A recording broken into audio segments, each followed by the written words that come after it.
चमचमाती रोशनी और night life से भरे लास वेगस की सड़कों पर, जहां लोग आम तौर पर किस्मत आजमाने आते हैं, उस रात किस्मत के नाम पर कुछ ऐसा हुआ जिसने पूरे शहर को हिला दिया। दो नकाबपोश हमलावरों ने अचानक एक परिवार को निशाना बनाया। वे निहत्थे थे, थके हुए थे और उन्हें अंदाजा भी नहीं था कि कुछ ही मिनटों में उनका सामना लास वेगस के इतिहास की सबसे बड़ी डकैती से होने वाला है। ये कहानी है एक ऐसे गैंग की जिसने एक एटीएम कैश डिपॉजिटरी को लूटा और वहां से $10 लाख से ज्यादा कैश लेकर फरार हो गए। ये कोई आम चोरी नहीं थी। पूरा ऑपरेशन बेहद प्लान्ड और टाइमिंग के साथ एग्जीक्यूट किया गया था। हर मूव, हर सेकंड जैसे किसी हाइस्ट मूवी की स्क्रिप्ट से निकला हुआ हो। मगर बात यहीं खत्म नहीं होती। जैसे जैसे पुलिस और FBI सुरागों के पीछे भागते हैं, कहानी मोड़ लेती है। एक मर्डर, एक बोल्ड जेल ब्रेक और आखिर में एक ऐसा टकराव जहां एक अपराधी अपनी खुद की फैमिली को दांव पर लगाने को भी तैयार हो जाता है। 21 दिसंबर 1998 की रात लास वेगस की ठंडी हवाओं में एक अजीब सा सन्नाटा था। सड़कों पर हलचल कम थी, लेकिन कुछ ऐसा होने वाला था जिसकी गूंज सालों तक सुनाई देगी। एक कपल और उसकी 18 साल की बहन जो एक जैनिटोरियल सर्विस चलाते थे। जैनिटोरियल सर्विस यानी दफ्तरों, स्कूलों और इमारतों की रोजाना सफाई और मेंटेनेंस की प्रोफेशनल सेवा। वो हर दिन की तरह अपने काम के लिए तैयार हो रहे थे, मगर उस रात उनका रूटीन टूटने वाला था। जैसे ही वे अपनी वैन के पास पहुंचे, दो नकाबपोश आदमी अचानक दौड़ते हुए आए और उन्हें जबरदस्ती अंदर धकेल दिया। वो रात जो एक नॉर्मल शिफ्ट होनी थी, अब टेरर और कैप्टिविटी की एक लंबी कहानी में बदल चुकी थी। महिलाएं चिल्लाईं, रोईं, लेकिन कुछ नहीं बदला। गनमैन ने उन्हें आंखों पर पट्टी बांध दी, उनके हाथ बांध दिए। डर अब उनकी सांसों में बस चुका था और उस खामोशी को सिर्फ एक आवाज ने तोड़ा, काटू, आर यू इन पोजिशन? इन लुटेरों को जैनिटोरियल टीम की पूरी डेली रूटीन पता थी। उन्हें मालूम था कि ये लोग हर रात 11 बजे बैंक ऑफ अमेरिका बिल्डिंग में सफाई शुरू करते हैं। अब वही शेड्यूल एक वेपन बन चुका था। गैंग उस समय और जगह को बिल्कुल सही ढंग से अपने फायदे के लिए एक्सप्लॉइट कर रहा था। वैन को उसी जगह ले जाया गया जहां ये टीम रोज पार्क करती थी। लुटेरे जानते थे अगर कोई गड़बड़ हुई तो पूरा प्लान फेल हो सकता है। एक एक करके हॉस्टेजेस को वैन से बाहर निकाला गया और शुरू हुआ लास वेगस की सबसे साहसी हाइस्ट का अगला फेज। अब वो बिल्डिंग जहां ये लोग हर रात सफाई करने जाते थे कोई आम ऑफिस नहीं थी। ये थी बैंक ऑफ अमेरिका की सेंट्रल एटीएम रिपॉजिटरी, एक ऐसी हाई सिक्योरिटी जगह जहां हर रात 1200 से ज्यादा एटीएम से निकला हुआ कैश जमा किया जाता था और कई बार सिर्फ एक रात में वहां $10 लाख से भी ज्यादा कैश जमा हो जाता था। लुटेरों को सब कुछ पहले से पता था। उन्होंने स्टाफ से की कार्ड और सिक्योरिटी कोड जबरदस्ती ले ली और बैंक का अलार्म सिस्टम पूरी तरह से बाईपास कर दिया गया। एक एक करके उन्हें बिल्डिंग के अंदर धकेला गया, लेकिन इसके बाद कुछ ऐसा हुआ जो किसी ने सोचा भी नहीं था। गनमैन ने कपल की तरफ देखा और एक ठंडी सख्त आवाज में कहा, अपना काम करो, बिल्डिंग वैसे ही साफ करो जैसे हर रोज करते हो। अब ये सिर्फ एक डकैती नहीं थी, ये एक माइंड गेम बन चुका था। दोनों समझ चुके थे अगर उन्होंने कुछ भी गलत किया या किसी तरह से मदद मांगने की कोशिश की तो अंजाम भयानक हो सकता है। गनमैन ने 18 साल की बहन को खुद के पास रोक लिया। वो अब एक हॉस्टेज बन चुकी थी जिसके जरिए वो कपल को कंट्रोल कर रहे थे। गनमैन ने कहा, अब जाकर सफाई करो, एक्टिंग मत करो, काम करो। अब उनके हर कदम, हर सांस पर नजर थी और हर गलती की कीमत एक जान हो सकती थी। 11:30 हुए थे और तभी बैंक ऑफ अमेरिका की पार्किंग में एक आर्मर्ड कैश ट्रक दाखिल होता है। रूटीन के मुताबिक गार्ड्स बैंक के अंदर जाने से पहले सिक्योरिटी कंपनी को कॉल करते हैं, पूछते हैं कोई अनऑथराइज्ड एंट्री तो नहीं हुई है। जवाब आता है, नहीं, अंदर सिर्फ जेनिटर्स हैं, सब नॉर्मल लग रहा है। गार्ड्स जब पार्किंग की तरफ देखते हैं उन्हें वही वैन दिखाई देती है जो हर रात आती है। बिल्डिंग का माहौल, लाइटिंग और अंदर हलचल सब कुछ बिल्कुल वैसा ही था जैसा हर रात होता है। उन्हें कोई शक नहीं हुआ, मगर अंदर वो कपल जो जेनिटर्स बनकर रूटीन वर्क कर रहे थे, उनका दिल तेजी से धड़क रहा था। उनकी आंखों में डर था और दिमाग में बस एक ही ख्याल, अगर हमने कुछ कहा, कुछ इशारा किया तो उस लड़की की जान जा सकती है। इसलिए उन्होंने कुछ नहीं कहा, एक शब्द तक नहीं, सिर्फ काम करते रहे जैसे हर दिन करते थे। लेकिन इस बार हर मोमेंट मौत के साए में बीत रहा था। जैसे ही गार्ड्स बैंक का वॉल्ट खोलते हैं जिसमें उस रात के कैश डिपॉजिट्स रखे गए थे, सामने एक मोटी रकम पहले से ही तैयार थी। $1,88,000 श्रिंक रैप में पैक, जैसे किसी को सिर्फ उठाकर ले जाना हो। लेकिन तभी, नीचे लेट जाओ, हाथ ऊपर करो।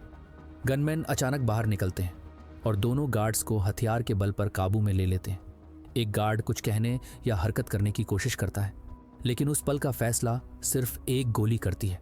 अफर तफरी में चली गोली जमीन से टकराई और फिर सीधे एक गार्ड के सीने में जा लगी। वो गार्ड वहीं जमीन पर गिर पड़ा, सांसें तेज, चेहरे पर दर्द, लेकिन अभी तक होश में था।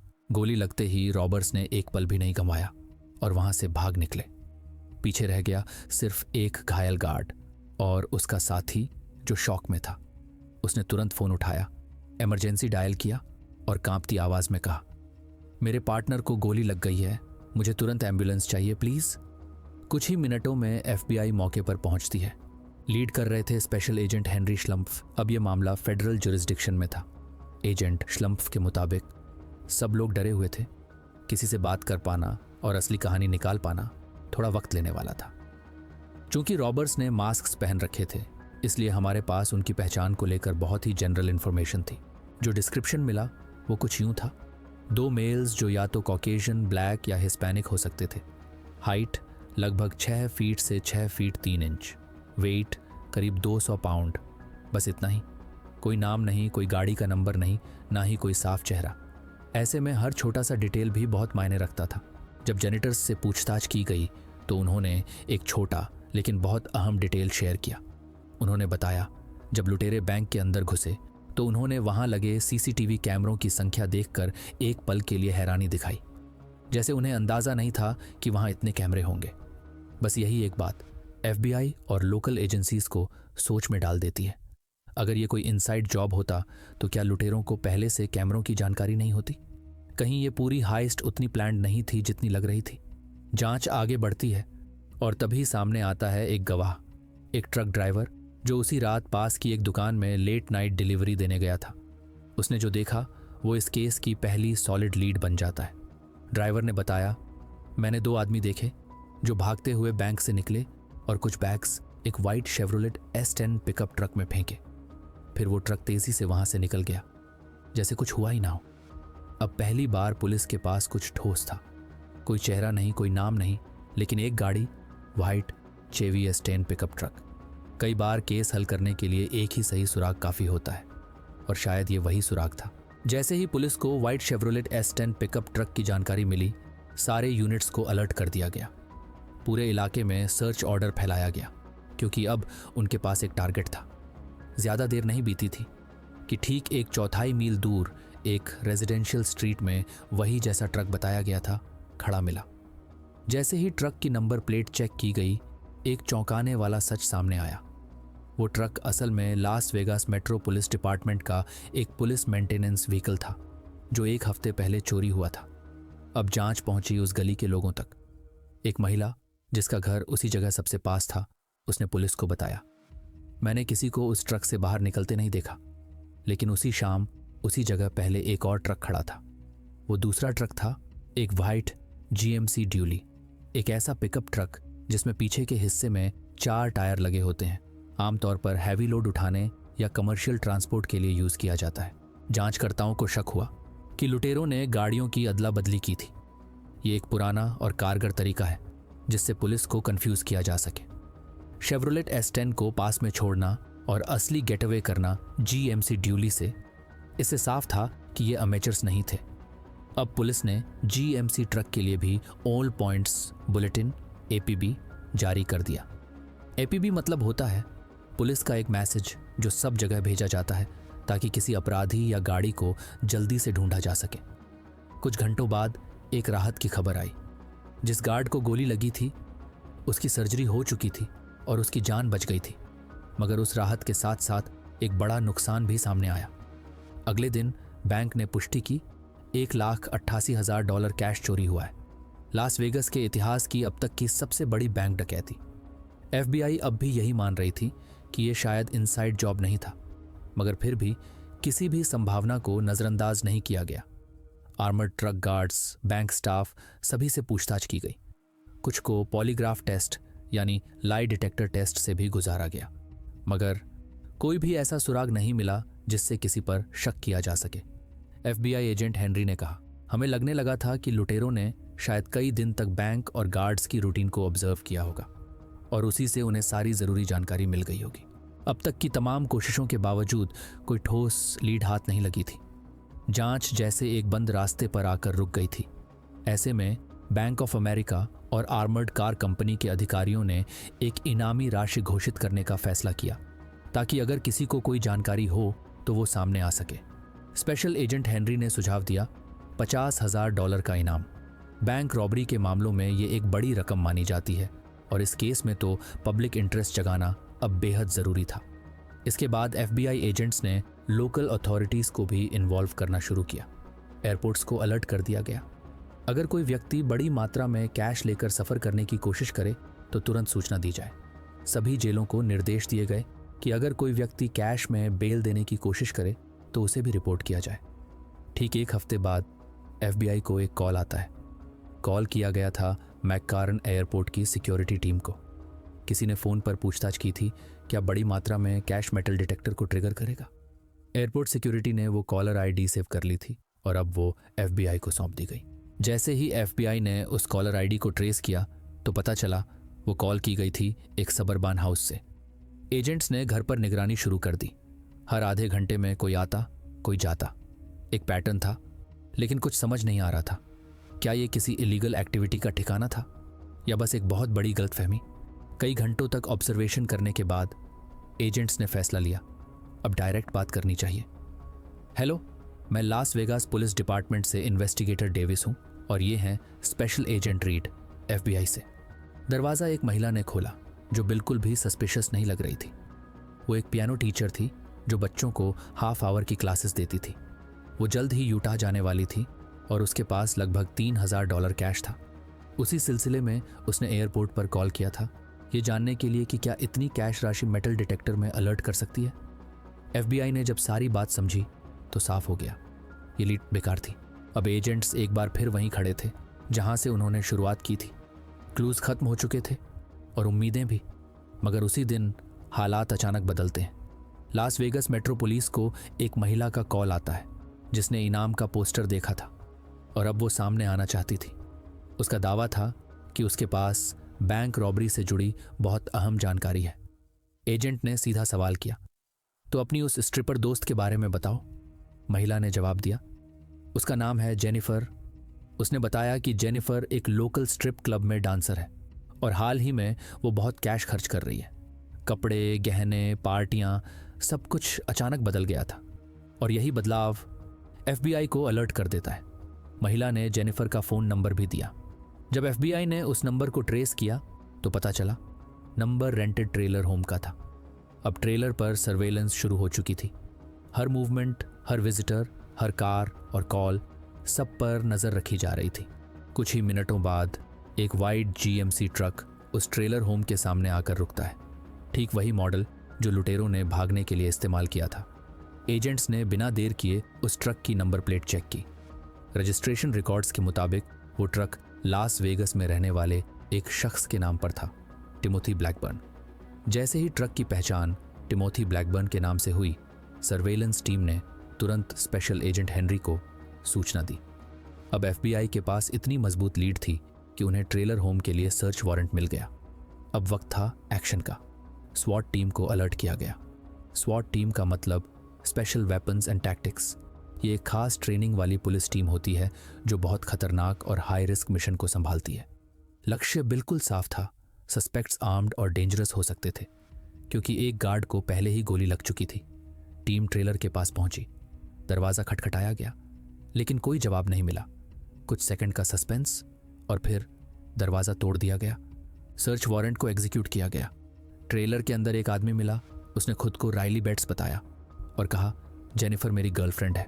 अब एजेंट्स दो हिस्सों में बंट चुके थे। एक टीम ट्रेलर होम की तलाशी में लग गई जबकि दूसरी टीम पहुंची स्ट्रिप क्लब जहां जेनिफर डांसर के तौर पर काम करती थी। FBI है, आपसे कुछ सवाल पूछने हैं। जेनिफर ने नज़रें उठाईं, थोड़ी नर्वस, थोड़ी तैयार। किस बारे में? आप हाल ही में काफ़ी कैश खर्च कर रही हैं। जेनिफर का जवाब ठंडा और सीधा था। वो पैसा मेरा अपना है। मैं पिछले 4 सालों से डांस कर रही हूँ। मुझे किसी भी चोरी या डकैती के बारे में कुछ नहीं पता।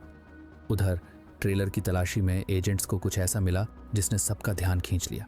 एक हैवी ड्यूटी सेफ जो बिल्कुल नया लग रहा था। न उसके ऊपर कोई खरोंच, न धूल, न पुराने निशान, जैसे अभी हाल ही में वहां लाया गया हो। ये वाकई अजीब बात थी। पूरा ट्रेलर कचरे से भरा हुआ था। बिखरे हुए कपड़े, खाली डिब्बे, टूटे सामान। कोई नहीं कह सकता था कि वहां कोई अमीर इंसान रह रहा होगा। लेकिन उसी गंदगी के बीच एक नया, चमचमाता, महंगा सेफ रखा हुआ था। इसका कॉम्बिनेशन क्या है? राइली ने बिना पलक झपकाए कहा, यह सेफ मेरी गर्लफ्रेंड का है, सिर्फ वही इसे खोल सकती है। एजेंट ने बिना वक्त गवाए जेनिफर को कॉल किया। हेलो जेनिफर, सेफ का कॉम्बिनेशन बताओ। जेनिफर का जवाब ठंडा और साफ था। ये मेरा सेफ नहीं है, ये मेरे बॉयफ्रेंड का है। मुझे इसका कोई नंबर नहीं पता।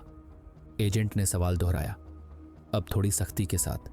सेफ का कॉम्बिनेशन क्या है? जेनिफर फिर बोली, मैंने कहा ना, ये मेरा नहीं है। राइली के पास कॉम्बिनेशन है, न कि मेरे पास। अब हालात और भी उलझ चुके थे। सच और झूठ के बीच की लाइन धुंधली होती जा रही थी। दोनों एक दूसरे पर रिस्पॉन्सिबिलिटी शिफ्ट कर रहे थे। अब एजेंट वापस लौटते हैं राइली बेट्स के पास। उसे बताया गया, उसकी ही गर्लफ्रेंड ने कहा है कि कॉम्बिनेशन तुम्हारे पास है। कुछ सेकंड की चुप्पी, थोड़ी टाल मटोल, और फिर राइली ने कॉम्बो बता दिया।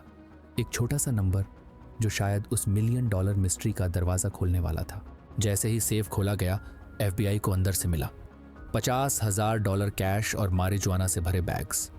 एजेंट ने एक कड़ी नज़र के साथ पूछा, यह सब क्या है? राइली ने बिना घबराए जवाब दिया, मैं बस गांजा बेच रहा था। गांजा? एजेंट ने दोहराया। राइली का दावा था कि यह सारा पैसा उसने ड्रग्स बेचकर कमाया है और उसे किसी भी बैंक रॉबरी के बारे में कुछ नहीं पता। लेकिन FBI को यकीन था वो झूठ बोल रहा है, क्योंकि सबसे बड़ा सवाल अभी भी वहीं था, बाकी का पैसा कहाँ है? $1 मिलियन से ज्यादा की डकैती हुई थी और अब तक सिर्फ $50,000 मिले थे। दिसंबर 1998, लास वेगस। एक वायलेंट बैंक रॉबरी होती है। एक गार्ड को गोली मार दी जाती है और लुटेरे $1 मिलियन से ज्यादा लेकर गायब हो जाते हैं। अब तक की लीड्स FBI को लाकर एक ट्रेलर होम तक पहुंचा चुकी थी, जहां मिला एक नया सेफ जिसमें था $50,000 कैश और ड्रग्स। जेनिफर आर्टेम, एक एक्सोटिक डांसर, कहती है कि वो पैसा उसने डांस से कमाया। उसका बॉयफ्रेंड राइली बेट्स कहता है कि वो पैसा उसने मारिजुआना बेचकर कमाया। मगर FBI को अब बहाने नहीं, सच चाहिए। अब केस में शामिल होता है FBI का top interviewer, special agent bread shields. उसका मिशन साफ था, राइली से सच बाहर निकालना। ये पैसा कहाँ से आया? तुम बड़ी मुसीबत में हो। एजेंट शील्ड्स ने उसे ट्रेलर से बाहर निकाला और अपनी गाड़ी में बैठाया। राइली का कंफर्ट जोन अब खत्म हो चुका था। अब तुम बड़ी परेशानी में हो, शील्ड्स ने फिर दोहराया। राइली बेट्स चालाक था, लेकिन उतना ही डरा हुआ भी।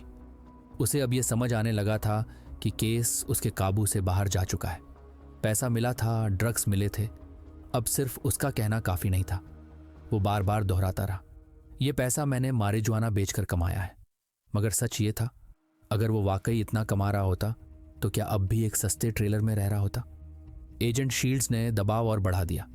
तुम्हें पता है तुम बहुत बड़ी मुश्किल में हो, है ना? राइली ने नजरें चुराते हुए कहा, मुझे नहीं पता आप किस बारे में बात कर रहे हो। लेकिन अब वो टूटने लगा था। एजेंट्स ने उसे होप दी, अगर तुम सच बता दो तो हम मैरिजुआना चार्जेस में तुम्हारी मदद कर सकते हैं। राइली को अब सिर्फ एक चीज की चिंता थी, कहीं उसका नाम बैंक रॉबरी से न जुड़ जाए। और फिर, मैंने कोई डकैती नहीं की है, राइली ने कहा। एजेंट शील्ड्स अब नजदीक थे।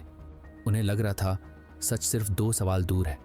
तो उन्होंने अगला सवाल पूछा, ठीक है राइली, अगर तुमने रॉबरी नहीं की तो क्या तुम्हें पता है किसने की? राइली ने कुछ सेकंड सोचा, फिर कहा, यह मेरे भाई रॉबर्ट और उसके दोस्त टिम ने किया था। सच में? हाँ। टिम अभी कहाँ है? मुझे नहीं पता। सच में मुझे नहीं पता वो दोनों कहाँ हैं। FBI को रॉबर्ट की लोकेशन नहीं मिल पाई, लेकिन ट्रेलर की तलाशी में मिले कुछ नए सुराग, लुक्सोर कैसीनो के गेमिंग चिप्स और रिसीव्स। अब FBI एजेंट्स ने सीधे संपर्क किया लक्सोर होटल से। होटल मैनेजमेंट ने पुष्टि की, रॉबर्ट बेट्स इस समय हमारे होटल में ही ठहरा हुआ है।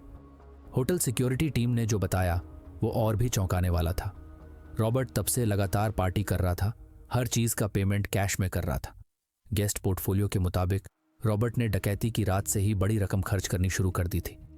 FBI एजेंट्स ने उसके होटल रूम की निगरानी शुरू की। बस इंतजार था कि वो कब वापस लौटेगा। जब रॉबर्ट होटल लौटा, उसके हाव भाव और हालत देखकर साफ हो गया वो किसी नशे में था। स्पेशल एजेंट हेनरी ने कहा, अगर कोई पूरी तरह नशे में हो तो इंटरव्यू करने का कोई मतलब नहीं होता। रॉबर्ट को कस्टडी में ले लिया गया। रॉबर्ट बेट्स के होटल रूम की तलाशी ली गई और वहां से FBI को ड्रग्स, एक गन और करीब $5,000 कैश मिला। लेकिन अब भी करीब $1 मिलियन गायब था। अब FBI एजेंट्स का फोकस सीधे गया उस दूसरे नाम की तरफ जो राइली ने बताया था, टिम ब्लैकबर्न। FBI ने टिम ब्लैकबर्न के घर के बाहर सर्विलांस सेटअप किया। लोकल पुलिस और फेडरल एजेंट्स चारों तरफ पोजीशन में तैनात थे, मगर ब्लैकबर्न कोई आम आदमी नहीं था। वो पहले भी आर्म्ड रॉबरी के लिए इन्वेस्टिगेशन का हिस्सा बन चुका था और उसे एक हाईली डेंजरस सस्पेक्ट माना जाता था। टिम की उम्र करीब 26 साल, कद 6 फुट 3 इंच, वजन 230 पाउंड। वो मार्शल आर्ट्स एक्सपर्ट था, हथियारों का शौकीन और एक ट्रेंड एक्यूरेट शूटर। FBI की क्रिमिनल एप्रीहेंशन टीम अब पूरी तरह एक्शन रेडी थी। स्पेशल एजेंट कास्टल निशिमोटो इस टैक्टिकल यूनिट का हिस्सा थे। उन्होंने कहा, मेरा काम था सड़कों पर नजर रखना। मुझे पता था कि वो आर्म्ड होगा, लेकिन मुझे पूरा भरोसा था कि मैं उसे जल्द ही देख लूंगा। FBI एजेंट्स अभी टिम ब्लैकबर्न के घर के करीब ही पहुंच रहे थे कि तभी एक SUV तेज रफ्तार में उसी रोड पर आ गई। गाड़ी ने अचानक स्पीड पकड़ ली और सीधा एजेंट्स की तरफ बढ़ने लगी। सब कुछ सिर्फ कुछ सेकंड्स में हुआ। गाड़ी का कंट्रोल एक पल को ड्राइवर के हाथ से निकल गया। SUV अचानक रुकती है और तभी एक आदमी बाहर कूदता है और सीधा भागने लगता है। एजेंट्स ने तुरंत अंदाजा लगा लिया, यही टिम ब्लैकबर्न है। वो आदमी पीछे की बाउंड्री की तरफ दौड़ता है और एक एक करके दीवारें फांदता चला जाता है। हर तरफ अफरा तफरी मच जाती है। FBI और लोकल पुलिस ने पूरे एरिया को घेर लिया। सर्च ऑपरेशन शुरू हो चुका था।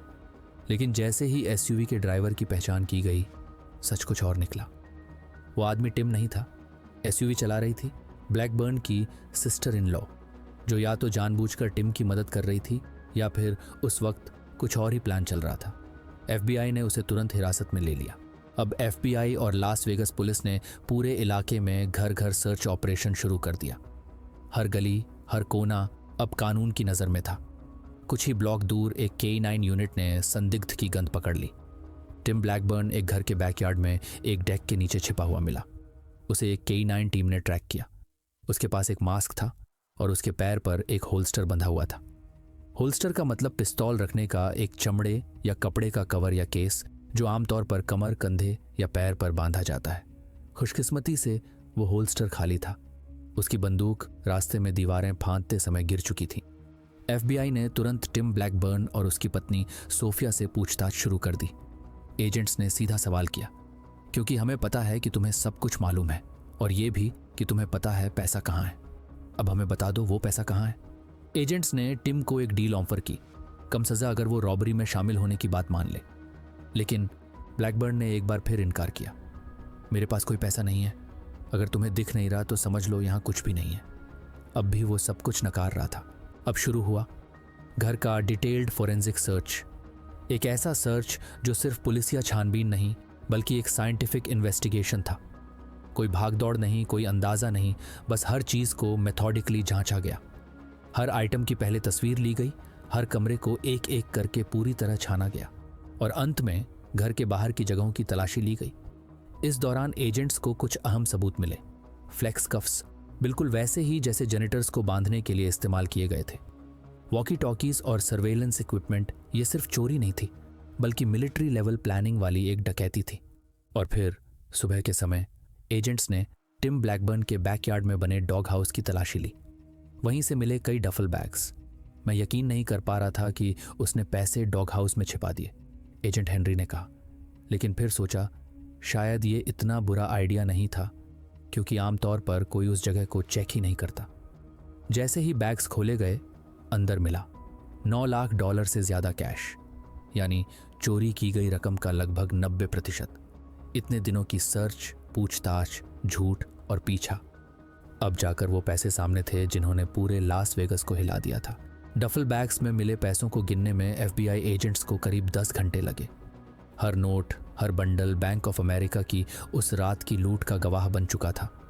शाम 4 बजे तक ये साफ हो गया था, yes, this was the stolen cash. अब मामला कानूनी मोड़ पर आ चुका था।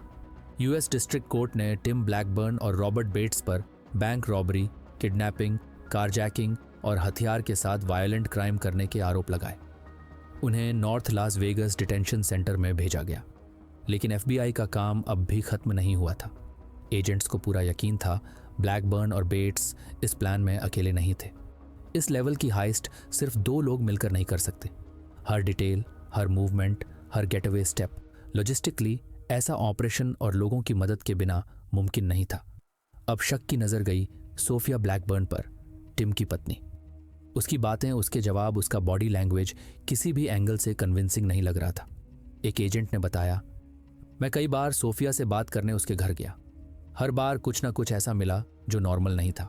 सोफिया ब्लैकबर्न ने दावा किया कि उसे रॉबरी के बारे में कुछ नहीं पता। उसने ये भी कहा कि डकैती वाली रात वो पूरी रात टिम के साथ थी, मगर जो पैसा, जो सर्वेलेंस गियर और जो सामान घर से मिला, उसका कोई जवाब उसके पास नहीं था। वो डरी हुई थी। उसका पति जेल में था और उसे 2 छोटी बेटियों की देखभाल अकेले करनी थी। उसने सहयोग करने की कोशिश की, लेकिन जो कहानियां वो बता रही थीं वो इतनी कॉन्ट्राडिक्टरी और इलॉजिकल थीं कि उन पर यकीन करना मुश्किल था। वो जानती थी अगर उसने कुछ भी ऐसा कहा जो टिम ब्लैकबर्न को दोषी साबित करता तो शायद उसका परिवार हमेशा के लिए टूट जाता, और इसलिए वो चुप रही। एफबीआई को अब यकीन हो गया था सोफिया कभी भी टिम के खिलाफ नहीं बोलेगी। 11 अगस्त 1999, $1 मिलियन रॉबरी के 7 महीने बाद सोफिया ब्लैकबर्न अपने पति टिम से मिलने जेल आती है। जैसे ही वो विजिटिंग बूथ पर बैठती है, टिम धीरे से फुसफुसाता है, उन्हें मत बताना मैं कहाँ हूँ। सोफिया के की चेन से जुड़ा एक छोटा सा टूल अब उसकी हथेली में था। वो चुपचाप विजिटिंग विंडो के स्क्रूज ढीले करने लगती है। बच्चे कैसे हैं? टिम पूछता है। बिल्कुल ठीक हैं, सोफिया मुस्कुराकर जवाब देती है। बाहर से ये एक नॉर्मल मुलाकात लग रही थी, मगर अंदर एक सिनेमैटिक जेल ब्रेक का हर पल सेट हो रहा था। जैसे ही गार्ड कुछ सेकंड के लिए बाहर गया, टिम ने एक्शन ले लिया। वो झट से बुलेट प्रूफ ग्लास को हटाता है और सीधा सैली पोर्ट में कूद जाता है। सैली पोर्ट एक ऐसा सुरक्षा सिस्टम जिसमें 2 गेट्स होते हैं, एक बंद होता है तभी दूसरा खुलता है। टिम उन पलों को परफेक्टली टाइम करता है और सिक्योरिटी बैरियर्स को छकमा देकर भाग निकलता है। लेकिन कहानी का सबसे चौंकाने वाला हिस्सा तो अभी बाकी था। जेल से निकलते ही सोफिया वो कदम उठाती है जिसने पूरे देश को हिला दिया। सोफिया पहले से तैयारी कर चुकी थी। वो एक गन पहले से जेल के बाहर छिपाकर रख चुकी थी, और जैसे ही टिम जेल से बाहर निकलता है वो गन उठाकर उसे फेंक देती है। सायरन बजने लगते हैं, पूरी जेल में अलार्म एक्टिवेट हो जाता है, गार्ड्स हरकत में आ जाते हैं। लेकिन अब बहुत देर हो चुकी थी। ब्लैकबर्न्स और गार्ड्स के बीच एक खतरनाक फायर फाइट शुरू हो जाती है। गोली चलने की आवाज़ें गूंजती हैं, पूरी जेल में हड़कंप मच जाता है। 11 अगस्त 1999 लास वेगस के इतिहास की सबसे बड़ी बैंक डकैती का मुख्य आरोपी टिमोथी ब्लैकबर्न अपनी पत्नी सोफिया की मदद से जेल तोड़कर भाग निकलता है। और अब ये सिर्फ एक चोरी की कहानी नहीं थी, ये एक सिनेमैटिक जेल ब्रेक थी। एफबीआई स्पेशल एजेंट हेनरी बताते हैं, हमने उसे अरेस्ट करने की कोशिश की, लेकिन उसने हम पर ही गोली चला दी। टिम का प्लान था एक पिकअप ट्रक से भाग निकलना, जो जेल के पास ही प्री पार्क्ड था। लेकिन जैसे ही गार्ड्स ने फायरिंग शुरू की, टिम को वो ट्रक छोड़ना पड़ा, और तभी एक दूसरी गाड़ी तेजी से आकर रुकती है। सोफिया ब्लैकबर्न एक इसूजू रोडियो एसयूवी में टिम को लेने पहुंच चुकी थी। कुछ ही सेकंड्स में दोनों एसयूवी में बैठते हैं और गार्ड्स की फायरिंग रेंज से बाहर निकल जाते हैं। एफबीआई एजेंट्स को यकीन नहीं हो रहा था कि टिम ब्लैकबर्न सच में जेल से भागने में कामयाब हो गया था। बहुत लोग जेल से भागना चाहते हैं, कई कोशिश करते हैं, लेकिन बहुत कम ही बचकर निकल पाते हैं। ये एक बार फिर साबित कर रहा था टिम ब्लैकबर्न अनप्रिडिक्टेबल था और खतरनाक। अब एफबीआई एजेंट्स हेनरी और ब्रेट शील्ड्स ने ब्लैकबर्न के रिश्तेदारों को ट्रैक करना शुरू किया। कुछ ही समय में एजेंट्स को एक अपार्टमेंट बिल्डिंग का पता चला जहां उसकी सिस्टर इन लॉ रहती थी। जैसे ही एजेंट्स उस अपार्टमेंट बिल्डिंग के बाहर पहुंचे, उनकी नज़र पड़ी उसी इसूजू रोडियो एसयूवी पर जो जेल ब्रेक के दौरान इस्तेमाल हुई थी। तुरंत उसका नंबर प्लेट चेक किया गया। एसयूवी सोफिया ब्लैकबर्न के नाम पर रजिस्टर्ड थी। जैसे ही उन्होंने गाड़ी देखी, उनका दिल जोर जोर से धड़कने लगा। एड्रेनलिन अब अपने पीक पर था। हर सेकंड, हर आवाज़ अब एक खतरे की तरह लग रही थी। चूंकि अब ये केस था फेडरल कस्टडी से भागने का, इसलिए ये जिम्मेदारी अब यूएस मार्शल्स की भी बन चुकी थी। एफबीआई ने तुरंत अपने यूएस मार्शल्स यूनिट को कॉल किया और तब तक एजेंट्स वहीं एसयूवी के पास बैठे रहे। उन्हें नहीं पता था टिम ब्लैकबर्न कब वापस आने वाला है। क्या अगले कुछ सेकंड्स में उन्हें उसी एसयूवी के पास सीधा सामना करना पड़ेगा, और क्या ये टकराव यूएस मार्शल्स के पहुंचने से पहले हो जाएगा? हर सेकंड एक भारी सवाल बन गया था। कुछ देर की टेंशन के बाद यूएस मार्शल्स की टीम उस अपार्टमेंट बिल्डिंग पर पहुंची जहां ब्लैकबर्न की सिस्टर इन लॉ का पता मिला था, और उन्होंने बिल्डिंग में रहने वालों से सामान्य रूप से बातचीत करते हुए तलाशी की अनुमति मांगी। सिस्टर इन लॉ ने अनुमति दी और एफबीआई तथा मार्शल्स ने अपार्टमेंट की तलाशी ली, लेकिन ब्लैकबर्न वहां मौजूद नहीं था। जेल ब्रेक में इस्तेमाल की गई इसुजू रोडियो एसयूवी बिल्डिंग के बाहर खड़ी मिली, और जब उसका नंबर प्लेट चेक किया गया तो वह सोफिया ब्लैकबर्न के नाम रजिस्टर्ड निकली, जिस कारण उसे तुरंत जब्त कर लिया गया। एजेंट्स ने जब ब्लैकबर्न की सिस्टर इन लॉ से पूछा कि टिम कहाँ है, तो उसने कहा कि उसे कुछ नहीं पता, और जब पूछा गया कि सोफिया की एसयूवी वहां कैसे आई जबकि उसकी असली गाड़ी तो निसान पाथफाइंडर थी, तो उसने जवाब दिया कि वह गाड़ी रिपेयर में है। एफबीआई ने जब रिपेयर की जानकारी चेक की तो सामने आया कि ये कहानी झूठी थी, और एजेंट्स को यकीन हो गया कि टिम और सोफिया अब उसी निसान पाथफाइंडर में फरार हैं। जब एजेंट्स ने सिस्टर इन लॉ से पूछा कि वो गाड़ी कहाँ है, तो उसने कहा, मुझे नहीं पता। इसके बाद एफबीआई ने पूरे इलाके में एक इंटेंसिव सर्च ऑपरेशन शुरू किया, लेकिन अगले एक हफ्ते तक न तो टिम ब्लैकबर्न, न सोफिया और न ही उनके 2 छोटे बच्चों का कोई सुराग मिला। 9 दिन बाद लास वेगस पुलिस के एक हेलीकॉप्टर को रेगिस्तान के बीचों बीच एक निसान पाथफाइंडर खड़ी दिखाई दी, और पास ही एक 4 लोगों का परिवार भी था। एफबीआई और लोकल पुलिस ने तुरंत वहां पहुंचकर पूरे इलाके को चारों तरफ से घेर लिया। एफबीआई स्वॉट टीम की अगुवाई कर रहे थे special agent castle Nishimoto. Team एक ऊंचे चोटी पर थे और सामने घाटी में कुछ लोग दिख रहे थे, लेकिन इतनी दूर से ये पता लगाना मुश्किल था कि वो टिम और सोफिया ही हैं या कोई और। अगर एजेंट्स और करीब जाते तो उन्हें खुले मैदान से होकर जाना पड़ता, जो बिल्कुल बिना कवर वाला और सीधे खतरे में डालने वाला रास्ता था। एफबीआई को अच्छी तरह याद था कि टिम ब्लैकबर्न एक एक्सपर्ट शूटर है और एक छोटी सी गलती भी जानलेवा साबित हो सकती है। फिर भी जब सब कुछ अनिश्चित लग रहा था, एजेंट हेनरी ने खुद गाड़ी लेकर नीचे जाने का फैसला किया, ताकि वो पास जाकर अपनी आंखों से देख सकें कि आखिर वहां कौन है। ऐसा करना बहुत हिम्मत का काम था, क्योंकि वहां सिर्फ स्नाइपर्स थे जो दूर से कवर दे सकते थे, और उनका शॉट भी करीब 300 से 400 गज की दूरी से था। जैसे ही एजेंट हेनरी श्लम्फ उस परिवार के पास पहुंचे, उनके चेहरे साफ दिखने लगे, और तब उन्हें समझ आया कि ये वो लोग नहीं थे जिन्हें वे ढूंढ रहे थे। ये टिम ब्लैकबर्न और उसका परिवार नहीं था। एफबीआई को एक और डेड एंड मिला था, लेकिन इस बार हेनरी ने एक और अहम चीज महसूस की कि वो हर बार इतने बड़े स्केल पर ऑपरेशन ही चला सकते, क्योंकि इस बार सिर्फ एक शक की वजह से पूरे इलाके में करीब 100 गाड़ियां लग चुकी थीं। स्वॉट, पुलिस, फॉरेंसिक टीम, सब कुछ एक जगह लगा हुआ था। हेनरी सोच रहे थे कि अगर हर बार किसी के कहने पर बिना पक्के सुराग के वो इसी तरह मैदान में उतरते रहे तो उनके सारे रिसोर्स जल्द ही खत्म हो जाएंगे। लेकिन हार मानना किसी के लिए ऑप्शन नहीं था, न एफबीआई के लिए, न यूएस मार्शल्स के लिए, न उस सिस्टम के लिए जो ब्लैकबर्न को फिर से सलाखों के पीछे देखना चाहता था। अगली ही रात सभी एजेंसियों ने मिलकर तय किया कि अब पूरा जोर लगाया जाएगा और कोई भी कसर नहीं छोड़ी जाएगी। एक 40 लोगों की स्पेशल टीम बनाई गई, जिसमें FBI, US marshals, local police, Henderson department और डिटेंशन सेंटर का स्टाफ शामिल था। प्लान साफ था, टिम ब्लैकबर्न से जुड़ा हर इंसान इंटरव्यू किया जाएगा, उसके हर रिश्तेदार के घर तलाशी ली जाएगी और हर गाड़ी चेक की जाएगी जिसमें उसके पहुंचने का शक भी हो। उसी दौरान यूएस मार्शल्स ने एफबीआई को जानकारी दी कि उन्हें एक संदिग्ध दिखाई दिया है जो टिम ब्लैकबर्न जैसा दिखता है और शायद वही हो सकता है। ये खबर मिलते ही एफबीआई और लोकल पुलिस तुरंत उस जगह पहुंच गई। एफबीआई एजेंट हेनरी श्लम्फ ने बताया कि वो ठीक उसी वक्त वहां पहुंचे जब मार्शल्स उस शख्स को पकड़ रहे थे जिसे वे लोग टिम ब्लैकबर्न समझ रहे थे। लेकिन जैसे ही हेनरी ने उसका चेहरा देखा, उन्हें तुरंत समझ आ गया ये टिम नहीं था, ये उसका छोटा भाई था और उसे हिरासत में ले लिया गया। लेकिन इस मोड़ ने यह साफ कर दिया कि टिम ब्लैकबर्न अब भी फरार था और हर कदम के साथ ये केस और ज्यादा उलझता जा रहा था। उसका छोटा भाई जो हूबहू टिम जैसा दिखता था, थोड़ा कम उम्र का, थोड़ा छोटा कद का लेकिन शक की नज़रों से बच नहीं पाया। और जब उसकी आईडी चेक की गई तो पता चला कि उसका ड्राइविंग लाइसेंस सिर्फ 1 दिन पहले ही बनवाया गया था। एजेंट्स ने जब पूछा पुराना लाइसेंस कहाँ है, तो उसने सीधा जवाब दिया खो गया है। लेकिन जांचकर्ताओं को पूरा यकीन था कि टिम ब्लैकबर्न के छोटे भाई ने अपना पुराना ड्राइविंग लाइसेंस जानबूझकर उसे दे दिया था ताकि वो उसे फेक आईडी की तरह इस्तेमाल कर सके और पहचान से बचा रहे।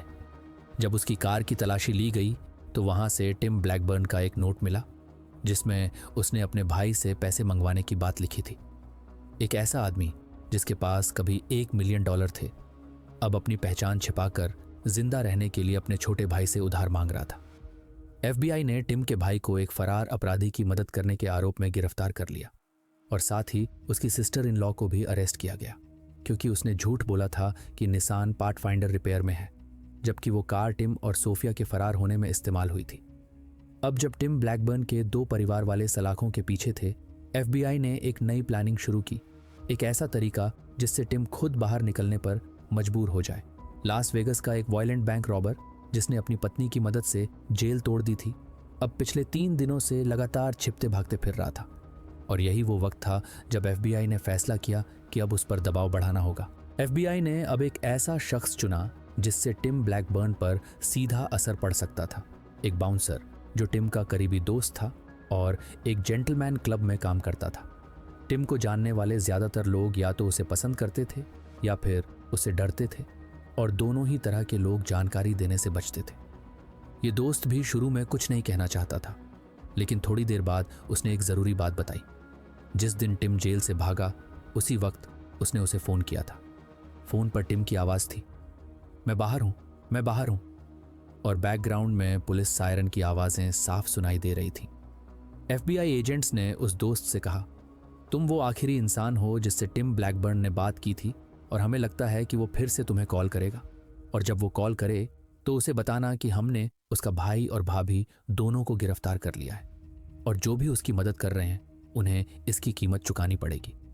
ये सब एक ही मकसद से किया जा रहा था, टिम पर दबाव बनाना, उसे ये एहसास दिलाना कि अब उसके पास कोई रास्ता नहीं बचा है, न छिपने का न भागने का, और शायद वो खुद ही सरेंडर कर दे।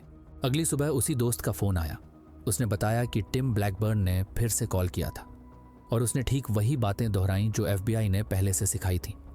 उस दोस्त ने कहा, मैंने उसे बताया कि उसका भाई और बहन इन लॉ अरेस्ट हो चुके हैं। FBI एजेंट ने पूछा तो उसने क्या कहा। दोस्त का जवाब था वो गुस्से में था, बहुत गुस्से में। अब जेल ब्रेक के करीब 2.5 हफ्ते बीत चुके थे और उसी दिन FBI एजेंट हेनरी श्लम्फ को एक कॉल मिली। कॉल लास वेगस स्वॉट यूनिट के एक अफसर की थी जिसने एक ऐसे शख्स से बात की थी जो दावा कर रहा था कि उसे टिम ब्लैकबर्न की लोकेशन पता है। हेनरी को पहले तो शक हुआ, उसे यकीन नहीं था कि ब्लैकबर्न वापस लास वेगस आने की गलती करेगा, लेकिन फिर उसने स्वॉट अफसर से एक ही सवाल पूछा, उससे पूछो क्या वो टिम की बेटियों के नाम जानता है, और जवाब आया हाँ वो जानता है। इतना काफ़ी था यह समझने के लिए कि वो शख्स ब्लैकबर्न को सच में जानता है। इन्फॉर्मेंट ने बताया कि टिम फिलहाल एक लॉन्ग टर्म मोटेल में छिपा हुआ है। FBI एजेंट हेनरी श्लम्फ स्वॉट के 2 अफसरों के साथ तुरंत उस लोकेशन के लिए रवाना हो गए। मोटेल पहुंचने के बाद FBI एजेंट्स ने मैनेजर को टिम और सोफिया की तस्वीरें दिखाईं और पूछा, क्या आपने इन दोनों को कभी देखा है? मैनेजर ने थोड़ी देर सोचा और फिर जवाब दिया, नहीं, मैंने इन्हें पहले कभी नहीं देखा और ये हमारे मोटेल में रजिस्टर्ड भी नहीं है। लेकिन एजेंट हेनरी को अब भी शक था, सस्पिशन अब भी जिंदा था। इसलिए हेनरी ने फैसला किया कि वो खुद एक कमरा किराए पर लेंगे और वहां से पूरी प्रॉपर्टी पर नजर रखेंगे।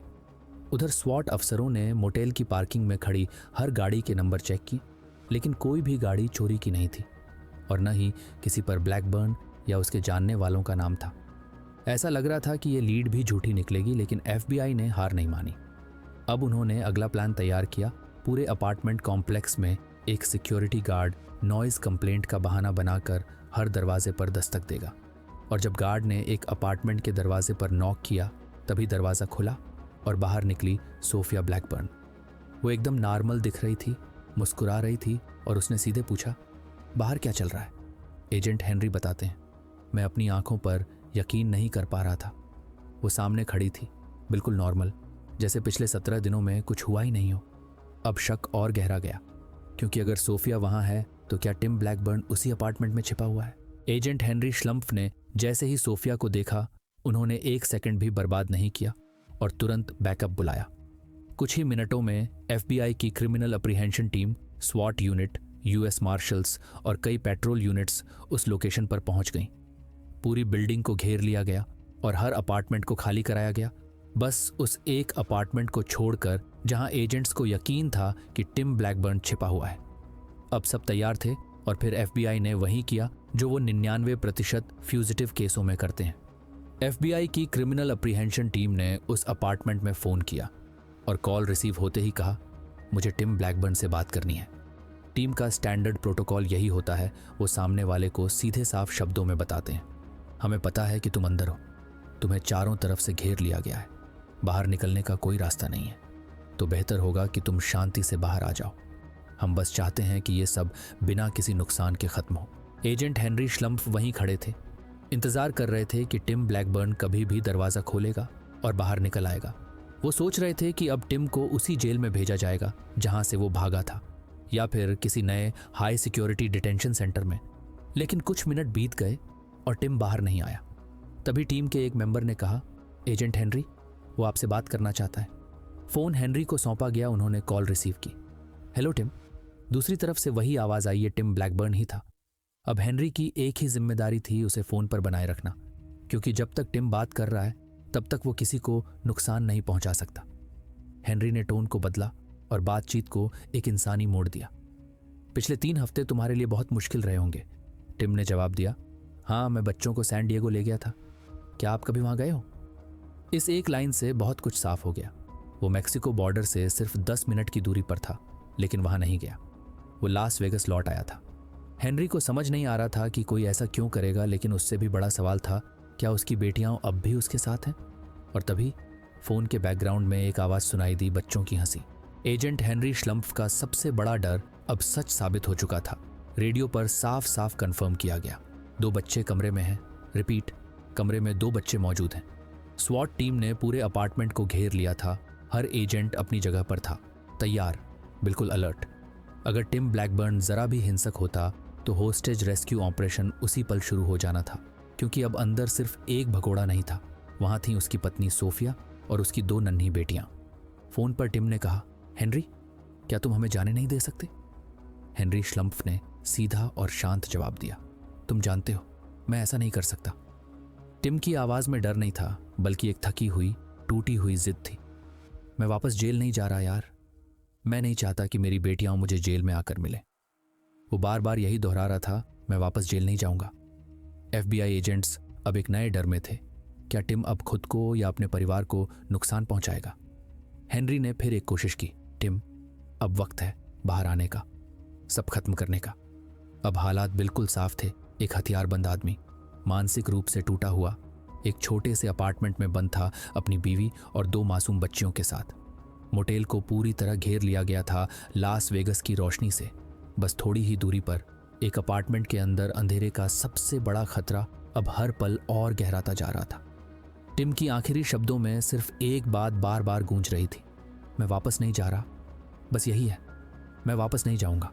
टिम ब्लैकबर्न अब सिर्फ एक भगोड़ा नहीं था, वो एक डेस्परेट पिता था जो नहीं चाहता था कि उसकी बेटियां उसे सलाखों के पीछे देखें।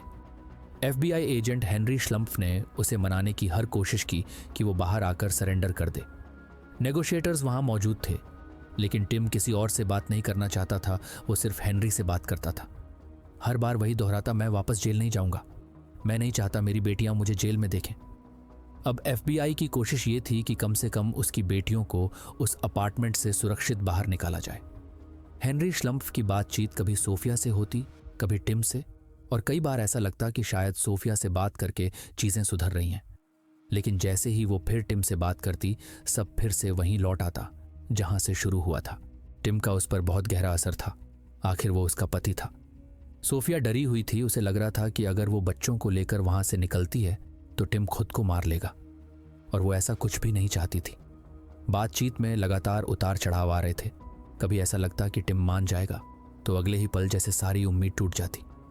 हेनरी ने फिर कहा, टिम, अब आ जाओ यार, अब बहुत हो गया। लेकिन टिम का अगला सवाल सुनकर सब सन्न रह गए। हेनरी, बता, अगर मैं खुद को गोली मार लूं तो सिर में किस जगह मारना सबसे सही रहेगा? उसने ये सवाल पूछा जैसे अब सब खत्म करने वाला हो। हेनरी ने उसकी आवाज़ में टूटन महसूस की और तुरंत उसे शांत करने की कोशिश की। टिम, हमारे पास बात करने के लिए बहुत कुछ है, ये आखिरी रास्ता नहीं है। फिर उसने पूछा, बच्चे कैसे हैं?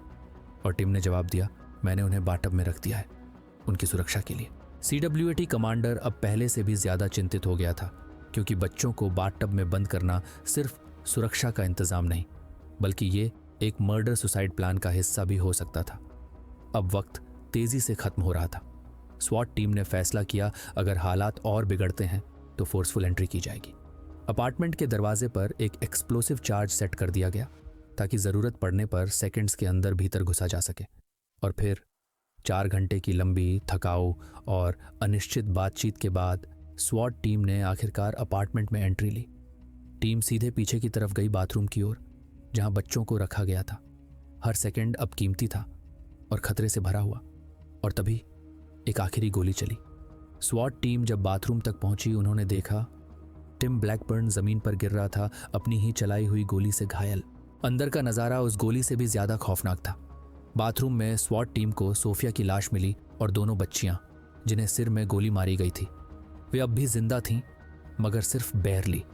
टीम ने बिना एक पल गवाए उन्हें पैरामेडिक्स तक पहुंचाया, लेकिन बच्चे रास्ते में ही दम तोड़ गए। स्वॉट अफसर कैसल निशिमोटो ने बाद में कहा, हमारे साथी अफसरों ने पूरा प्रयास किया, लेकिन फिर भी हम उन्हें बचा नहीं पाए। हमारा मिशन था जिंदगी बचाना और हम विफल रहे। ये विनाशकारी था, जैसे किसी कहानी का सबसे बुरा अंत। कुछ हफ्तों बाद पोस्टमार्टम रिपोर्ट से साफ हुआ, टिम ब्लैकबर्न ने ही पहले अपनी पत्नी, फिर बेटियों को मारा और फिर खुद को गोली मार ली। एक ऐसा पिता जिसने सब कुछ खत्म कर दिया। कुछ महीनों बाद लास वेगस की फेडरल कोर्ट में राइली बेट्स और उसकी गर्लफ्रेंड ने चोरी के पैसे रखने की बात कबूल की। उन्हें सहयोग करने के बदले 1 साल की सजा सुनाई गई। ब्लैकबर्न की सिस्टर इन लॉ को भी FBI को गुमराह करने और जांच में रुकावट डालने के लिए 1 साल की जेल हुई। और टिम का भाई रॉबर्ट बेट्स, जिसने बैंक रॉबरी की बात कबूल की, उसे 24 साल की सजा दी गई। FBI एजेंट हेनरी श्लम्प्स अब इन सब घटनाओं के साथ अपनी शांति बना चुके हैं। उन्होंने कहा, आखिरकार टिम ही जिम्मेदार था। वो लास वेगस वापस मरने के लिए ही आया था। मुझे नहीं लगता कि वो कभी वहां से खुद बाहर निकलने वाला था या किसी और को निकलने देने वाला था। टिम ब्लैकबर्न ने अपने अंजाम का रास्ता खुद चुना था, लेकिन उस रास्ते पर साथ थीं 2 मासूम जानें, जिन्होंने कभी कोई गुनाह नहीं किया। FBI की तमाम कोशिशों के बावजूद वो 2 मासूम बच्चियां वापस नहीं आ सकीं। ये कहानी एक क्राइम की नहीं, एक टूटे हुए इंसान की है, जिसकी आखिरी लड़ाई सबसे पहले अपने आप से थी। कहानी YT पर हम फिर लौटेंगे एक और सच्ची, सस्पेंस से भरी कहानी के साथ। अगर आपको ये कहानी दिलचस्प लगी हो तो वीडियो को लाइक करें, चैनल को सब्सक्राइब करें और ऐसी ही सच्ची कहानियों के लिए जुड़े रहें। धन्यवाद।